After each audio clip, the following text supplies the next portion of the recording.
Selamat pagi anak-anak, apa kabar kalian hari ini? Kuharap kalian semua dalam keadaan baik-baik saja.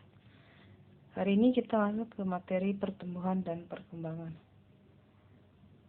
Pasti semua kita memperhatikan perubahan-perubahan yang terjadi pada makhluk hidup di sekitar lingkungan kita, baik pada hewan, tumbuhan, dan juga manusia.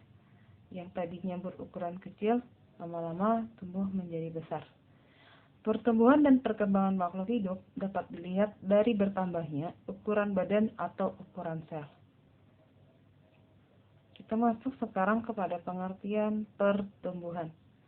Pertumbuhan merupakan peristiwa perubahan ukuran atau volume pada makhluk hidup yang terjadi selama masa hidupnya sebagai akibat dari perbanyakan sel dan pembesaran ukuran atau volume sel yang tidak dapat balik atau disebut irreversible. Artinya, makhluk hidup yang sudah tumbuh besar tidak akan balik lagi ke ukuran semula.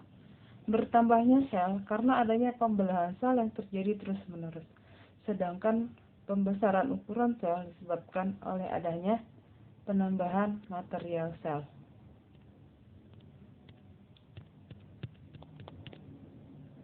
Pertumbuhan dapat diukur dengan alat ukur berat, panjang, dan jumlah yang disebut aksonometer. Ini adalah contoh pertumbuhan yang terjadi pada kupu-kupu, pada manusia, dan juga pada katak. Kemudian kita lanjut kepada perkembangan. Merupakan suatu proses perkembangan makhluk hidup menuju tingkat kedewasaan yang ditandai dengan adanya perubahan struktur dan fungsi masing-masing organ tubuh hingga perubahannya yang terjadi semakin kompleks. Antara pertumbuhan dan perkembangan terjadi secara bersamaan atau beriringan, sehingga jika suatu organisme mengalami pertumbuhan, maka organ-organ tubuhnya juga mengalami perkembangan. Contohnya, proses pendewasaan mulai dari balita sampai kepada manula, proses menetasnya telur sampai menjadi dewasa, dan keluarnya akar dari biji saat berkacamlah hingga tumbuh membesar menjadi pohon yang tinggi. Kita masuk kepada perbedaan antara pertumbuhan dan perkembangan. Kalau pertumbuhan itu bersifat kuantitatif, artinya dapat diukur dan diamati. Ada perubahan jumlah dan ukuran, serta dapat dinyatakan dengan angka dan grafik. Kalau perkembangan itu tidak dapat dinyatakan dengan kuantitatif, melainkan secara kualitatif, karena terjadi perubahan menuju tingkat kedewasaan atau kematangan organisme. Jadi kalau perkembangan itu kita tidak bisa dapat mengukur tingkat kedewasaan makhluk hidup.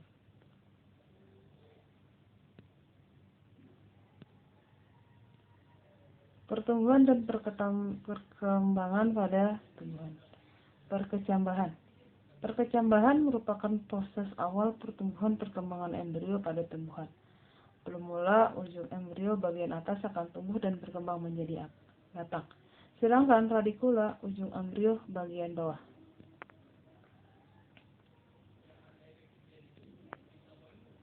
Perkecambahan diawali dengan berakhirnya masa dormansi melalui proses inhibisi. Dormansi merupakan fase istirahat, sedangkan inhibisi adalah proses penyerapan air sehingga biji semakin bertambah besar. Biji dapat mengalami perkecambahan karena memiliki embrio atau lembaga.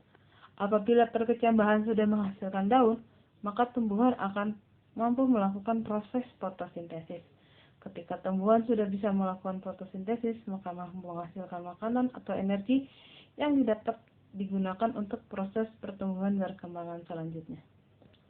Perkecambahan ada dua, perkecambahan epigial dan hipogial. Perkecambahan epigial apabila flumula dan kotiledon terangkat di atas permukaan tanah. Sedangkan kalau perkecambahan hipogial apabila plumula terangkat ke permukaan tanah, sedangkan kotiledonnya tertinggal di dalam tanah. Contoh perkecambahan epigial yaitu pada biji jarak, sedangkan kalau hipogial di situ contohnya adalah pada kacang kapri dan juga biji jagung.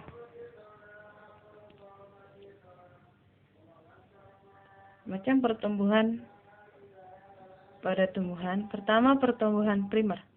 Pertumbuhan yang terjadi pada jaringan meristem. Jaringan meristem sendiri adalah jaringan yang aktif melakukan pembelahan. Pertumbuhan primer dimulai dari meristem apikal yang terdapat pada ujung akar dan pada pucuk tunas. Pertumbuhan sekunder adalah pertumbuhan yang terjadi pada jaringan lateral dan kambium untuk pemanjangan dan pembesaran makhluk hidup. Jadi pertumbuhan primer menyebabkan tumbuhan semakin lama semakin tinggi. Sedangkan kalau pertumbuhan sekunder menyebabkan tumbuhan semakin lama batangnya semakin bertambah besar. Ini adalah contoh pertumbuhan primer yang terjadi pada akar. Pertumbuhan sekunder terjadi pada batang karena adanya aktivitas kambium. Pertumbuhan primer disebabkan oleh pembelahan sel yang terjadi pada meristem yang berada pada ujung akar dan pucuk tunas batang atau disebut meristem apikal. Sedangkan pertumbuhan sekunder disebabkan oleh pembelahan sel-sel meristem lateral atau kambium yang menyebabkan tanaman tumbuh ke samping atau membesar. Oke anak-anak, cukup sampai di sini pembahasan kita hari ini. Kita lanjutkan kembali minggu depan. Selamat pagi semuanya.